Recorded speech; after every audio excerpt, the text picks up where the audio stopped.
रोशनी का कारवां।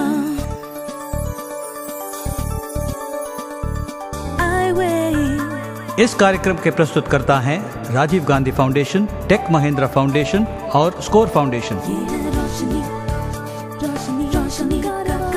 रोशनी जो करती है अंधेरे को दूर, रोशनी जो लाती है दिल में नूर, रोशनी जो दिखाती है रास्ता। ये है रोशनी का कारवां। नमस्कार, आदाब। मैं सलीमा रजा अपने साथी अरशद इकबाल के साथ एक बार फिर आपका स्वागत करती हूँ आपके साप्ताहिक प्रोग्राम आए हुए ये है रोशनी का कारवां में। दोस्तों, there is a saying in English that there are two ways of meeting difficulties. You alter the difficulties or you alter yourself for meeting them. भाई वाकई किसी ने सही कहा है कि मुश्किलों का सामना करने के हमारे पास दो तरीके होते हैं हमेशा, ठीक है? या तो हम मुश्किलों को अपने अनुसार ढाल लें या फिर खुद को मुश्किलों के अनुसार ढाल लें। सही माने में पहला तरीका कितना कामयाब है ये तो मैं नहीं जानता, पर दूसरे तरीके के कामयाब होने की पूरी गारंटी है। हाँ, बिल्कुल दोस्तों।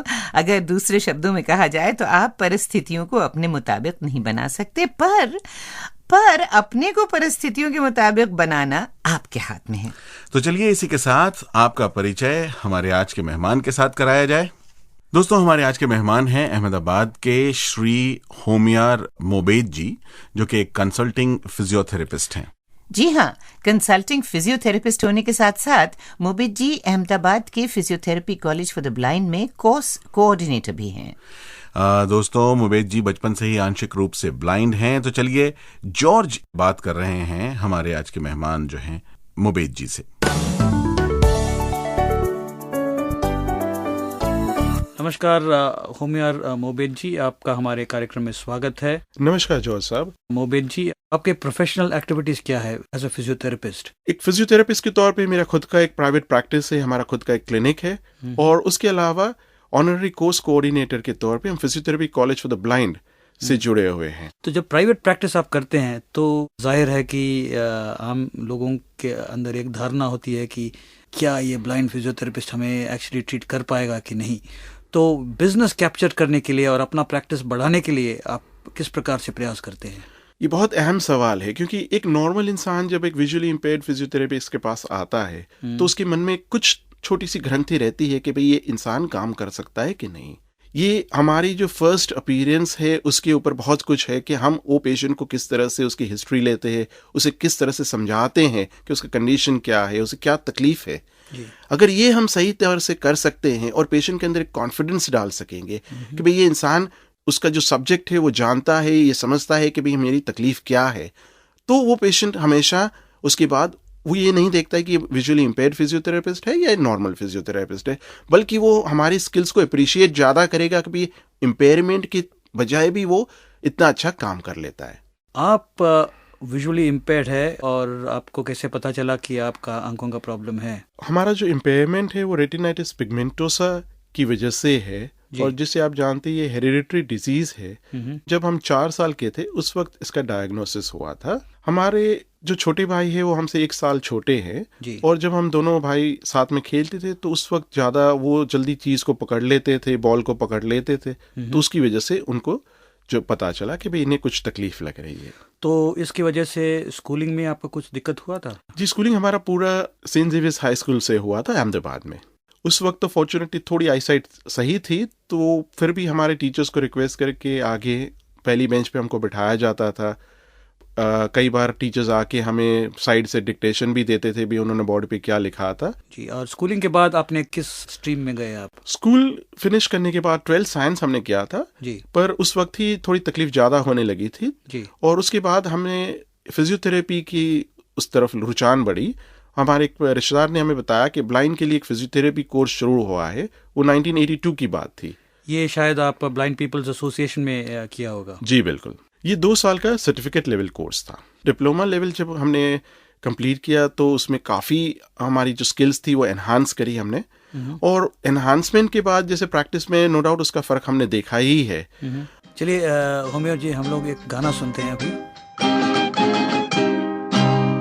किसी की मुस्कुराहटों पे हो निसार, किसी का दर्द मिल सके तो ले उधार, किसी के वास्ते हो तेरे दिल में प्यार, जीना इसी का नाम है। किसी की मुस्कुराहटों पे हो निसार, किसी का दर्द मिल सके तो ले उधार, किसी के वास्ते हो तेरे दिल में प्यार, जीना इसी का नाम है।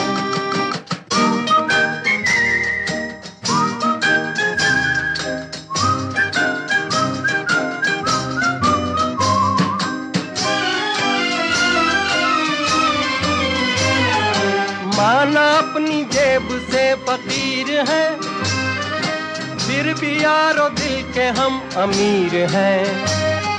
माना अपनी जेब से फकीर हैं, फिर भी यारो दिल के हम अमीर हैं। मिटे जो प्यार के लिए वो जिंदगी, जले बाहर के लिए वो जिंदगी, किसी को हो ना हो हमें तो एतबार, जीना इसी का नाम है। चलिए, गाने के बाद होमियर जी, हम आपसे एक खास सवाल पूछना चाहेंगे। आपका एक खास पेशेंट था, इसके बारे में थोड़ा बात करना चाहेंगे? ये जो हम बात कर रहे थे खास पेशेंट की, एक स्पाइनल कॉर्ड इंजरी वाला पेशेंट था हमारा।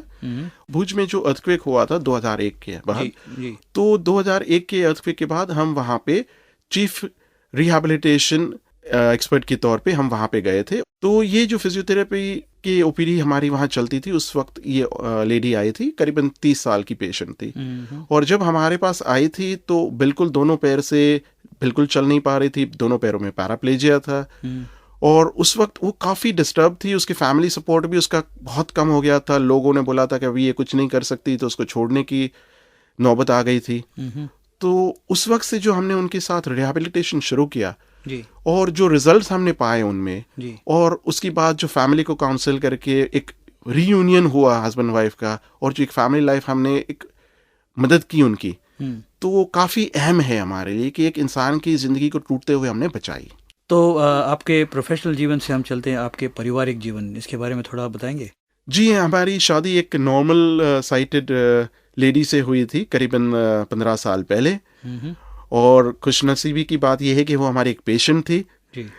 और हमारा एक सन है, लड़का है, वो 9th स्टैंडर्ड में पढ़ता है आज। बहुत उम्दा सपोर्ट है उनका हमारे प्रोफेशनल और फैमिली लाइफ में। एक चीज़ और बताइए होमियर जी कि जब आप as a visually impaired people समाज में उठते बैठते हैं और अपने काम करते हैं, तो कभी भी आपको ऐसा अनुभव हुआ कि आप कुछ अलग से हैं और लोग आपको अलग नज़रिए से देखते हैं? शुरुआत में ज़रूर होता था, लोग एक अलग नज़रिए से हमें देखते थे, क्योंकि लोगों के लिए एक नेत्रहीन व्यक्ति अगर प्रोफेशनली काम कर रहा है तो उनके लिए एक नई चीज़ है, तो ज़रूरी था कि वो लोग हमें देखेंगे।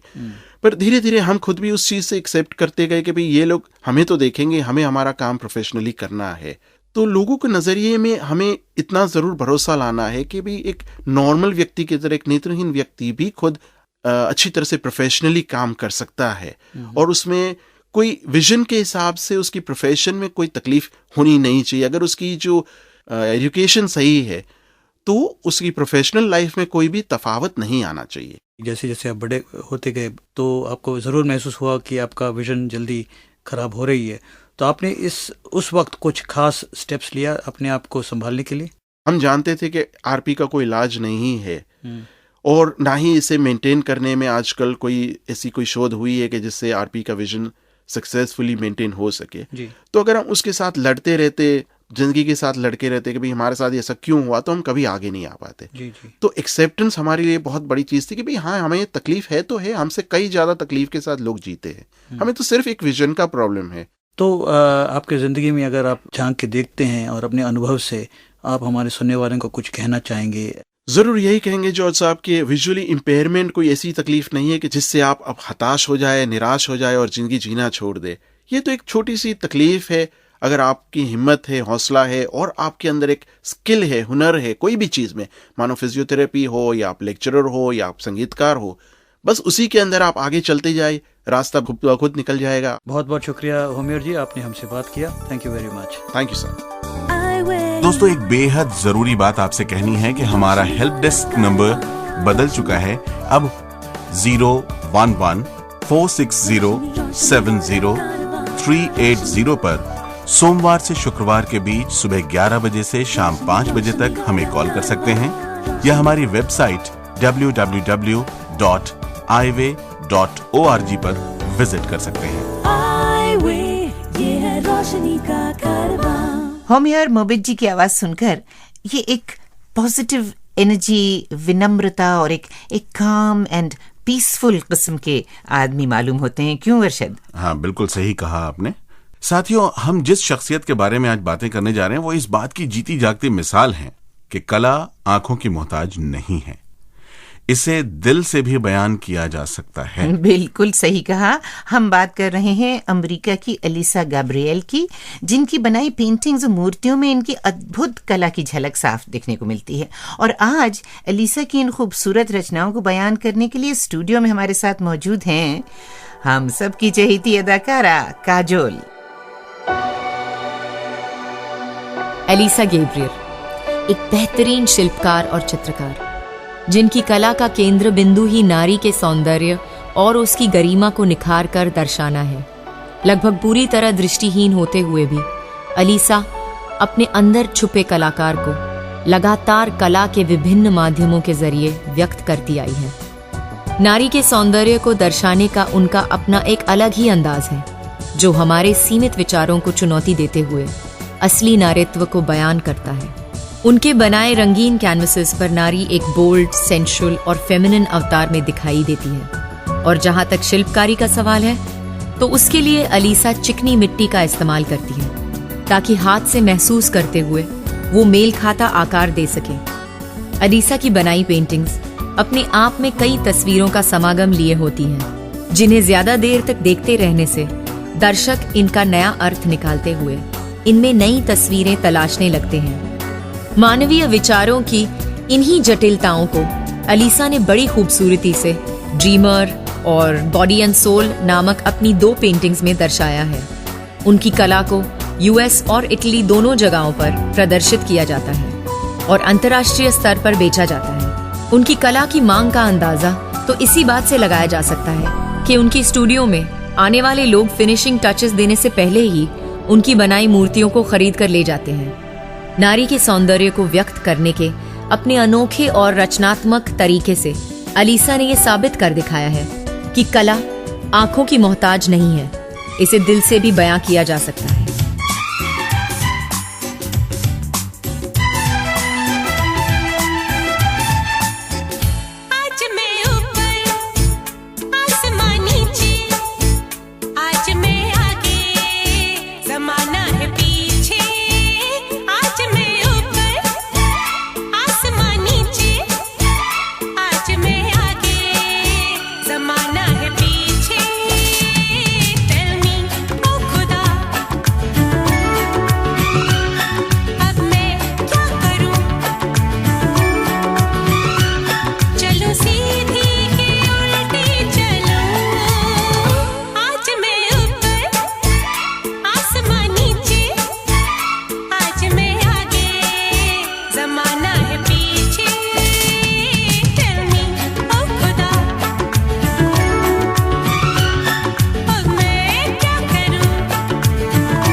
दोस्तों, क्या आप जानते हैं कि वर्ल्ड हेल्थ ऑर्गेनाइजेशन के अनुसार ग्लोकोमा, जिसे हिंदी में हम काला पानी या काला मोतिया भी कहते हैं, आंखों की ऐसी दूसरी सबसे बड़ी गंभीर समस्या है जिसके कारण व्यक्ति ब्लाइंड हो सकता है। और ये समस्या किसी को भी हो सकती है, चाहे वो बच्चे हों या फिर सीनियर सिटीजन्स। जी, ग्लोकोमा के कारण खोने वाली आंखों की रोशनी को तो वापस नहीं लाया जा सकता, पर हाँ, इसका समय रहते उपचार करा लेने से आगे होने वाली दृष्टिहीनता से बचाया जा सकता है। सही कह रही हैं आप। इसीलिए आज हमने दिल्ली के doctor Shroff charity eye hospital में बतौर कंसल्टेंट काम कर रही डॉक्टर सुनीता दुबे को अपने स्टूडियो में आमंत्रित किया है, हाँ, ताकि यहाँ आकर वो हमें ग्लूकोमा से संबंधित ज्यादा से ज्यादा जानकारियां दे सकें। दोस्तों, ग्लोकोमा स्पेशलिस्ट डॉक्टर सुनीता से बात करेंगे हमारे साथी Pranay Gadodia. Welcome doctor Sunita in our show आई वे, यह है रोशनी का कारवां। सबसे पहले ये बताएं कि अगर किसी व्यक्ति को ग्लोकोमा यानी काला मोतिया हो आंखों में, तो इस समय आंखों में किस तरह का बदलाव होता है? हमारी आंख दो हिस्सों में डिवाइडेड होती है, एक लेंस के आगे का हिस्सा और एक लेंस के पीछे का हिस्सा। आंख के अंदर एक प्रकार का पानी होता है जो कि लगातार आंख में सर्कुलेट होता रहता है। यह पानी आंख के टिश्यूज को नरिश करता है और आंख में एक पर्टिकुलर प्रेशर मेंटेन करता है। यह पानी आंख के पिछले हिस्से में बनता है और आगे के हिस्से की तरफ फ्लो होकर ड्रेनेज एरिया से आंख के बाहरी हिस्से में आ जाता है। अगर इस पानी का बहाव कहीं भी रुक जाए या धीमा हो जाए तो पानी का दबाव या प्रेशर बढ़ जाता है और इसका असर डायरेक्टली आंख की नर्व पे, जिसे कि ऑप्टिक नर्व कहते हैं, उस पर हो जाता है और प्रेशर की वजह से यह नस धीरे धीरे सूखने लगती है और आंख की रोशनी धीरे धीरे कम हो जाती है। और यदि इस प्रेशर को समय रहते कम नहीं किया गया तो अंधापन भी आ सकता है। तो इसका मतलब कि काला मोतिया एक गंभीर आंखों की समस्या है। तो डॉक्टर सुनीता, इसके लक्षणों के बारे में भी हमें कुछ बताएं। काला मोतिया दो तरह के हो सकते हैं।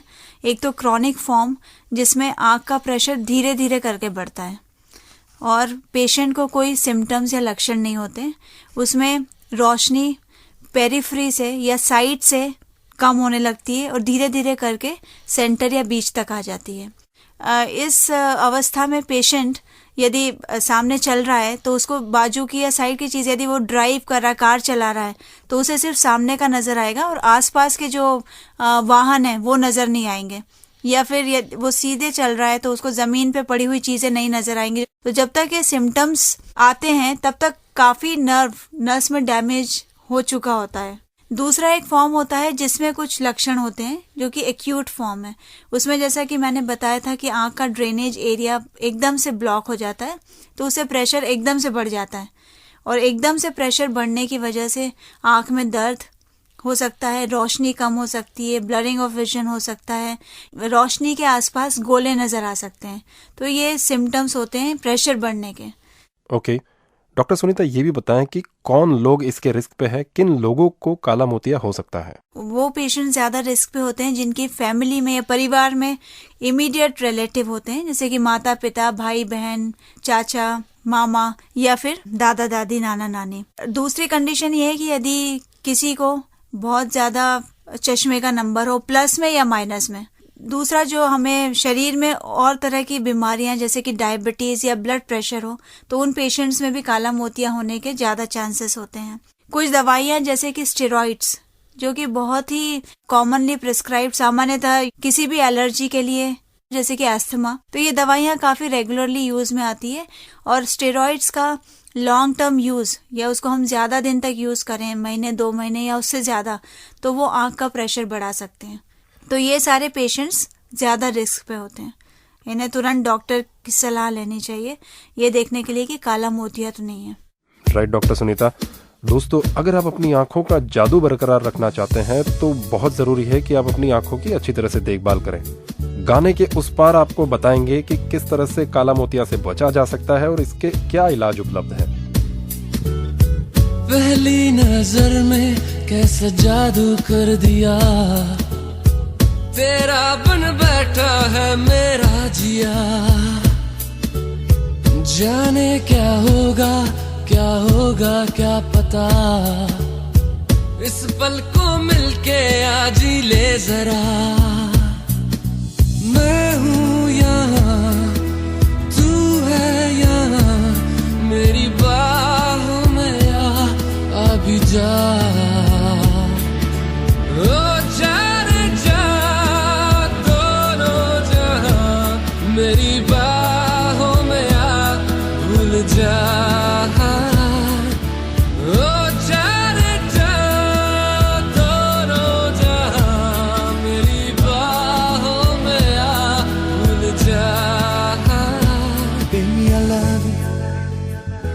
Baby, I love you.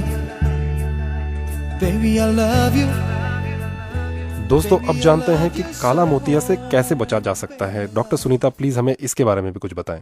जैसे कि मैंने कहा है कि ये हेरिडिटरी होता है, तो हेरिडिटरी को हम रोक तो नहीं सकते, बट यदि हम इस बात के लिए अवेयर हैं, हमें यदि मालूम है कि हम ज़्यादा रिस्क पे हैं और हम अपना रेगुलर चेकअप कराते रहें, तो इस बीमारी को काफ़ी हद तक आगे बढ़ने से रोका जा सकता है। और जिनके फैमिली में किसी को ग्लोकोमा नहीं है तो उनके लिए क्या सलाह होगी आपकी? बिना डॉक्टरी सलाह के दवाइयाँ अवॉइड करनी चाहिए। ये बीमारी अधिकतर ओल्ड एज में होती है, तो आँखों की रेगुलर जांच after 40 years is a must. हर एक को, चाहे उन्हें कोई बीमारी के लक्षण दिखाई दें या नहीं दें, 40 साल के बाद सबको आँख का रेगुलर चेकअप कराते रहना चाहिए। डॉक्टर सुनीता, ये तो बात रही काला मोतिया यानी ग्लोकोमा से बचाव की, लेकिन अगर किसी की आंखों में पहले से ये परेशानी है तो उसे कैसे ठीक किया जा सकता है? इस बीमारी को जिस स्टेज पे, उसी स्टेज पे रोका जा सकता है। हमारा मेन उद्देश्य है कि आंख के प्रेशर को कंट्रोल में रखना। इसका उपचार 3 प्रकार से संभव है। जो मेन इसका तरीका है प्रेशर को कंट्रोल करने का है, वो है दवाइयों के द्वारा। दूसरा तरीका है लेजर विधि के द्वारा, और तीसरा है ऑपरेशन या सर्जरी के द्वारा। सो दवाइयाँ है सबसे ज़्यादा commonly used mode of treatment है। सिर्फ 1 या 2 डोज से ही आँख के प्रेशर को कंट्रोल में किया जा सकता है और काफ़ी हद तक ऑपरेशन को टाला जा सकता है। लेज़र, जैसे मैंने कहा था कि आँख का रास्ता सकरा है तो हम उसे लेज़र के द्वारा ओपन कर सकते हैं, या आँख का रास्ता यदि चौड़ा भी है तो लेज़र के द्वारा हम ड्रेनेज एरिया को ओपन कर सकते हैं। तीसरा है ऑपरेशन। 80 to 90% केसेस में सक्सेसफुल होता है, बट 10 to 20% केसेस में ये फेल भी हो सकता है। तो रेगुलर चेकअप इवन ऑपरेशन के बाद भी ज़रूरी है। डॉक्टर सुनीता, दवाइयों के अलावा जिन लोगों को ग्लोकोमा है उन्हें आपकी और क्या सलाह होती है? अपनी बीमारी को समझना एक बहुत ही इम्पोर्टेंट चीज़ है। दवाइयाँ जो कि आपको प्रिस्क्राइब की गई है उन्हें नियमित रूप से इस्तेमाल करना चाहिए, क्योंकि उसका एक पर्टिकुलर टाइम ऑफ एक्शन होता है। यदि हमें डॉक्टर ने सुबह शाम दवाइयाँ प्रिस्क्राइब की और हम सिर्फ सुबह डाल रहे हैं तो उसका जो एक्शन है वो खत्म हो जाएगा और आँख का प्रेशर बढ़ जाएगा। दूसरा ये है कि अपने जो संबंधी हैं उनकी आँख की जांच कराना, क्योंकि जैसे मैंने कहा था ये हेरिडिटरी बीमारी है। और यदि आपको किसी भी तरह की कोई भी क्वेरी या कोई जानकारी हासिल करना है तो अपने डॉक्टर से सलाह कर सकते हैं। डॉक्टर सुनीता, आपने अपने प्रैक्टिस के दौरान शायद लोगों में कुछ गलत भ्रांतियां पाई होंगी काला मोतिया, काला पानी के बारे में, तो प्लीज जरा चलते चलते उस पर रोशनी डालिए। सच्चाई ये है कि कई पेशेंट हमारे पास भी आते हैं और उनका ये मानना होता है कि एक बार काला मोतिया हो गया तो ये लाइलाज है, मतलब इसका कोई इलाज हो नहीं सकता। पर ये सही नहीं है। In most of the cases, 90% of the cases, यदि प्रेशर कम कर दिया जाए ऑपरेशन के द्वारा या मेडिसिन के द्वारा तो पेशेंट अपनी नॉर्मल एक्टिविटी कर सकता है। कई बार उनको भ्रम हो जाता है कि काला मोतिया और सफ़ेद मोतिया एक ही तरह की बीमारियां हैं, हम पेशेंट डॉक्टर के पास अभी नहीं जाते, बाद में जब हमारी रोशनी कम हो जाएगी तब हम इसका ऑपरेशन करा लेंगे। सफ़ेद मोतिया में ये पॉसिबल है कि आप वेट भी कर सकते हैं क्योंकि ये रिवर्सिबल है, पर काला मोतिया इसका जितना जल्दी इलाज हो जाए उतना ही बेहतर होगा। इसमें रोशनी पे बाद में असर होता है, इसीलिए तुरंत से तुरंत डॉक्टर की सलाह ली जाए तो बेटर है। अधिक जानकारी के लिए हमारे आई वे हेल्प डेस्क 011-460-70380 पर सोमवार से शुक्रवार के बीच सुबह 11 बजे से शाम 5 बजे तक हमें कॉल कर सकते हैं, या हमारी वेबसाइट www.eyeway.org पर विजिट कर सकते हैं। ये है रोशनी का कारवां। तो दोस्तों, अब समय है इंतजार की घड़ियों को अलविदा कहने का और एपिसोड 43 यानी कि 43 में पूछे गए सवाल का जवाब जानने का। हमने आपसे पूछा था, अगर व्यक्ति 100% यानी 100% ब्लाइंड है तो आयकर की गणना के लिए उसकी आय से कितनी राशि की छूट दी जाती है? आपके ऑप्शंस थे ए 40,000 रुपए, बी 50,000 रुपए या सी 75,000 रुपए। इसका सही जवाब है ऑप्शन सी यानी 75,000 रुपए, और विजेता का नाम बताएंगे हमारे साथी सिद्धार्थ डडवाल। सिद्धार्थ, आइए। जी हाँ दोस्तों, एपिसोड नंबर 43 के विजेता का नाम लेकर मैं सिद्धार्थ वापस आ गया हूँ। एपिसोड नंबर 43 के विजेता का नाम है निमी, बिस्तापुर, झारखंड से। निमी जी ने अपना जवाब SMS द्वारा भेजा है। दोस्तों, निमी जी, आपका अपना इनाम बहुत बहुत मुबारक हो। तो चलिए दोस्तों, अब आपके साथ हम कुछ जानकारी शेयर करते हैं। दोस्तों, क्या आपको मालूम है हमारा जो इनकम टैक्स का कानून है वो दृष्टिहीन व्यक्ति या विकलांग व्यक्तियों को 2 हिस्सों में बांटता है। धारा 80U के तहत दोस्तों, वो दृष्टिहीन व्यक्ति जिनकी दृष्टिहीनता 80% से कम होती है, उन्हें अपना इनकम टैक्स कैलकुलेट करते समय अपनी आय में से 50,000 रुपए की छूट होती है। ध्यान रखिएगा दोस्तों, अपनी आय में से। और वो दृष्टिहीन व्यक्ति जिनकी दृष्टिहीनता 80% या उससे ज्यादा होती है, उन्हें अपना इनकम टैक्स कैलकुलेट करते समय अपनी आय में से 75,000 रुपए की छूट होती है। आए वे, ये है रोशनी का कारवां। तो भाई अब तैयार हो जाइए हमारे आज के यानी एपिसोड 49 के सवाल के लिए, जो कुछ इस तरह है। 12वीं सदी के उस भारतीय राजा का नाम बताइए जिसे मोहम्मद गौरी ने दृष्टिहीन कर दिया था और फिर भी उसने सिर्फ अपने दोस्त के निर्देशों को सुनकर छोड़े गए अपने तीर से मोहम्मद गौरी को मार डाला था। आपके ऑप्शंस हैं ए धृतराष्ट्र, बी अशोका और C Prithviraj Chauhan. Name the Indian king of 12th century who was blinded, but he killed Muhammad Ghori by shooting an arrow, listening to the verbal guidance of his friend. आपके ऑप्शंस हैं A Dhritarashtra, B Ashoka या C Prithviraj Chauhan. और याद रखिए, जवाब भेजते समय अपना नाम, पूरा पता और एपिसोड नंबर जरूर लिखिए, वरना आपका जवाब शामिल नहीं किया जाएगा। इस सवाल का जवाब 7 दिनों के अंदर हमें इस पते पर लिख भेजिए। प्रोग्राम आई वे, ये है रोशनी का कारवां, care off score foundation, post bag number 3903, new Delhi 49। आप हमें SMS भी कर सकते हैं। नंबर नोट कर लीजिए 09968329329 और आप अपना जवाब ब्रेल में भी भेज सकते हैं, या हमारी ईमेल आईडी भी नोट कर लें, radio@iway.org पर लिखें। तो साथियों, अब इसी के साथ हम आपसे इजाजत चाहेंगे, लेकिन इस वादे के साथ कि अगले हफ्ते आप सभी वादा कीजिए कि मेरे साथ और हमारी साथी, बताइए ना नाम। अरे तुम भी मेरा नाम भूल गए दोस्तों, आप तो मुझे जानते हैं, पहचानते हैं, मुझे याद है आप कभी मेरा नाम नहीं भूलेंगे। जी, मेरा नाम है सलीमा रजा, मैं ही हूँ इनकी साथी। मिलेंगे हम दोनों फिर आपसे अगले हफ्ते, तब तक के लिए इजाजत दीजिए। खुदा हाफिज। आए वे, ये है रोशनी का कारवां। आए वे। इस कार्यक्रम के प्रस्तुतकर्ता थे Rajiv Gandhi foundation, tech Mahindra foundation और स्कोर फाउंडेशन। ये है रोशनी